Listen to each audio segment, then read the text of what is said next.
কি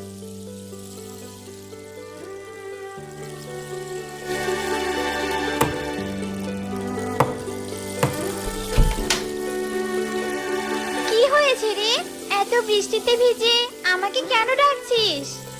আসলে আমার মেয়েটা না নদীর জলে ভেসে গিয়েছে। তুমি আবার মেয়েটাকে খুঁজতে আমাকে একটু সাহায্য করো। পাগল নাকি? এত জোরে বৃষ্টি হচ্ছে, তার উপর আবার বজ্রপাত হচ্ছে। এমন দুর্যোগময় দিনে আমি একদম বাড়ির বাইরে যেতে পারবো না। তুই অন্য কাউকে গিয়ে বল। সুখী দিদি তো আমাকে বিপদে একদম সাহায্য করলো না। দেখি তো অন্য কোনো পাখি আমাকে সাহায্য করে কিনা।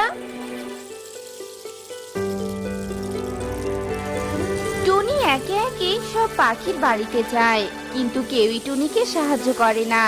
এতে করে টুনির ভীষণ কষ্ট হয়। আর ঠিক তখনই টুনির কালু কাকের কথা মনে পড়ে যায়।